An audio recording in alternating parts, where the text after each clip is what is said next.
சென்னை அண்ணா பல்கலைக்கழக மாணவி பாலியல் வன்கொடுமை வழக்கில் குற்றவாளி ஞானசேகரனுக்கு ஆயுள் தண்டனை விதித்து மகளிர் நீதிமன்றம் அதிரடி தீர்ப்பு வழங்கியுள்ளது. 30 ஆண்டுகள் வரை வெளியே வர முடியாத அளவிற்கு விதிக்கப்பட்ட உச்சபட்ச தண்டனையின் பின்னணி என்ன? ஒட்டுமொத்த தமிழ்நாட்டையும் உலுக்கிய அண்ணா பல்கலைக்கழக மாணவி பாலியல் வன்கொடுமை வழக்கில் 5 மாதங்களிலேயே குற்றவாளிக்கு தண்டனை விதித்து மகளிர் நீதிமன்றம் அதிரடி காட்டியிருக்கிறது.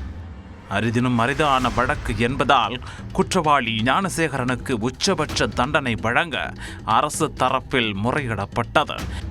இந்த நிலையில் 11 பிரிவுகளிலும் குற்றவாளிக்கு உச்சபட்ச தண்டனை விதிக்கப்பட்டுள்ளது. நடந்தது என்ன?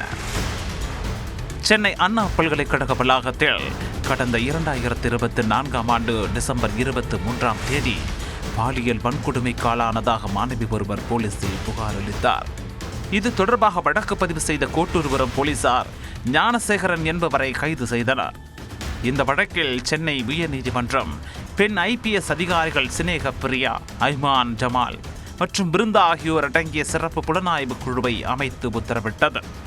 பல்வேறு கட்டமாக விசாரணை நடத்திய சிறப்பு புலனாய்வு குழு ஞானசேகரனுக்கு எதிராக 100 பக்கங்களை கொண்ட குற்றப்பத்திரிகையை சைதாப்பேட்டை நீதிமன்றத்தில் தாக்கல் செய்தது. பின்னர் முக்கியத்துவம் கருதி சென்னை உயர்நீதிமன்ற வளாகத்தில் உள்ள மகளிர் சிறப்பு நீதிமன்றத்திற்கு இந்த வழக்கு மாற்றப்பட்டது. கடந்த ஏப்ரல் 23ஆம் தேதி சாட்சிகளிடம் விசாரணை தொடங்கியது. வழக்கில் காவல்துறை தரப்பில் 29 சாட்சிகள் நேரில் ஆஜராகி சாட்சியம் அளித்தனர்.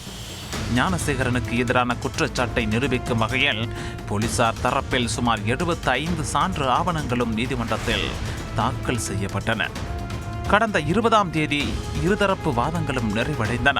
இதையடுத்து அண்ணா பல்கலைக்கழக மாணவி பாலியல் வன்கொடுமை வழக்கில் ஞானசேகரன் குற்றவாளி என கடந்த 28ஆம் தேதி நீதிபதி ராஜலட்சுமி தீர்ப்பளித்தார். அப்போது தனக்கு உடல்நலம் பாதிக்கப்பட்ட தாய் மற்றும் சகோதரி 8ஆம் வகுப்பு படிக்கும் மகளை பார்த்து கொள்ள வேண்டி உள்ளதால் குறைந்தபட்ச தண்டனை வழங்க வேண்டும் என்று ஞானசேகரன் கோரிக்கை விடுத்தார்.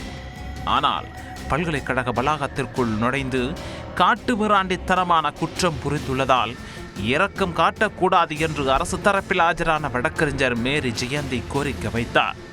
அத்துடன் அரிதினும் அரிதான வழக்கு என்பதால் ஞானசேகரனுக்கு உச்சபட்ச தண்டனை வழங்க வேண்டும் எனவும் முறையிட்டார். இதை அடுத்து ஞானசேகரனுக்கு எதிராக வழக்கு பதிவு செய்த 11 பிரிவுகளிலும் அவர் குற்றவாளி என்பது நிரூபிக்கப்பட்டுள்ளதாக நீதிபதி குறிப்பிட்டிருந்தார். மேலும் தண்டனை விவரம் ஜூன் 2ஆம் தேதி அறிவிக்கப்படும் என தெரிவித்தார்.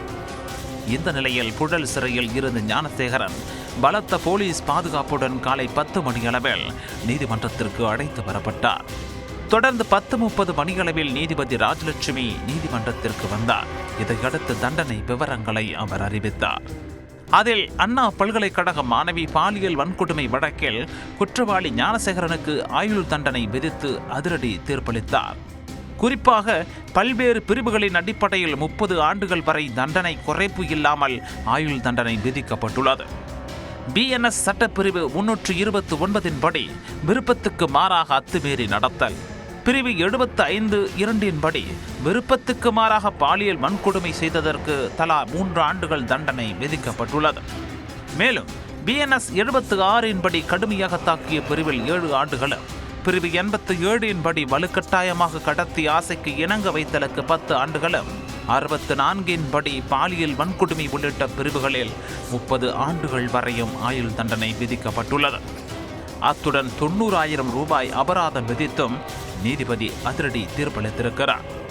இதன் மூலம் தண்டனை காலத்தில் குற்றவாளி ஞானசேகரன் வெளியே வர முடியாத அளவில் கடும் தண்டனை விதிக்கப்பட்டுள்ளதற்கு அரசு தரப்பு வழக்கறிஞர் வரவேற்பு தெரிவித்துள்ளார்.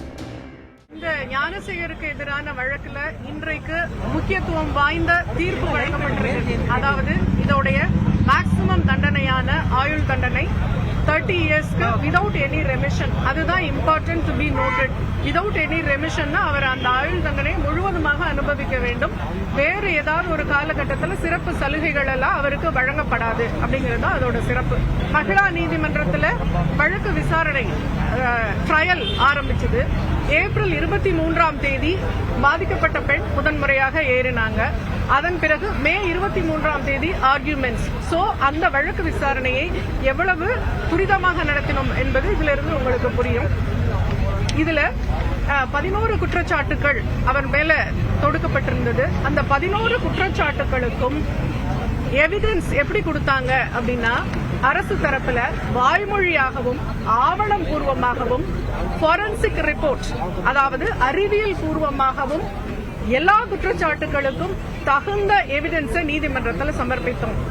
அந்த எவிடன்ஸை வந்து நீதிமன்றத்திற்கு திருப்திகரமாக இருந்ததனால் தான் இன்றைக்கு இவ்வளவு பெரிய முக்கியத்துவம் வாய்ந்த ஜட்ஜ்மெண்ட் இன்றைக்கு கிடைத்திருக்கு. மேலும் இந்த வழக்கில் ஞானசேகரன் தவிர வேறு யாருக்கும் தொடர்பு இல்லை என்பது ஆவணப்பூர்வமாகவும் அறிவியல் பூர்வமாகவும் நிரூபிக்கப்பட்டுள்ளதாகவும் அரசு தரப்பு வழக்கறிஞர் கூறியிருக்கிறார். எனவே யார் அந்த சார் என கேள்வி எழுப்புவது நீதிமன்ற அவமதிப்பு செயல் எனவும் அவர் தெரிவித்துள்ளார். ஒருவர் தான் இதுல குற்றவாளின்றது தெள்ள தெளிவாக நிரூபிக்கப்பட்டதனால்தான் இவர் மேல நீதிமன்றம் நடவடிக்கை எடுத்து இந்த தீர்ப்பை இன்றைக்கு கொடுத்துள்ளது. எனவே இதன் பிறகு இதை பற்றி பேசினால் அது கண்டெம்ட் ஆஃப் கோர்ட், நீதிமன்ற அவமதிப்பு என்பதை. அதே வேளையில் குற்றம் சாட்டப்பட்டுள்ள 11 பிரிவுகளிலும் உச்சபட்ச தண்டனை கொடுக்கப்பட்டுள்ளதாக ஞானசேகரன் தரப்பு வழக்கறிஞர் தெரிவித்துள்ளார். இதனால் இந்த தீர்ப்பை எதிர்த்து மேல்முறையீடு செய்ய உள்ளதாகவும் அவர் கூறியுள்ளார். அதிகப்படியான தண்டனையா கொடுத்திருக்காங்க. அந்த 30 வருஷத்துலயும் இன்னொரு சரத்து வச்சிருக்காங்க. எந்த விதமான ரெமிஷன் கேட்க கூடாது அப்படிங்கிற மாதிரி அவங்க சொல்லியிருக்காங்க. அப்படி வந்து அவரோட பிரைமரி ரைட்டை வந்து ஒரு கோர்ட்டால கட்டைல் பண்ண முடியாது. இந்த பிரைமரி ரைட்டை எடுத்து அவங்களுக்கு வந்து நம்ம அப்பீல் போறதுக்கான வாய்ப்பு. அண்மையில் பொள்ளாச்சி பாலியல் வன்கொடுமை வழக்கில் குற்றவாளிகள் 9 பேருக்கும் கோவை மகளிர் நீதிமன்றம் சாகும் வரை ஆயுள் தண்டனை விதித்து அதிரடி தீர்ப்பளித்தது. இந்த நிலையில் அண்ணா பல்கலைக்கழக மாணவி பாலியல் வன்கொடுமை வழக்கில் குற்றவாளியான 38 வயது ஞானசேகரனுக்கு வெளியில் வர முடியாத அளவிற்கு 30 ஆண்டுகள் ஆயுள் தண்டனை விதித்து சென்னை மகளிர் நீதிமன்றம் தீர்ப்பளித்துள்ளது. ஒட்டுமொத்த தமிழ்நாடை எதிர்பார்த்து காத்திருந்த இந்த வழக்கில் 5 மாதங்களிலேயே விசாரணை நடத்தி அதிரடி தீர்ப்பளித்துள்ளதற்கு பல்வேறு தரப்பினரும் வரவேற்பு தெரிவித்துள்ளனர்.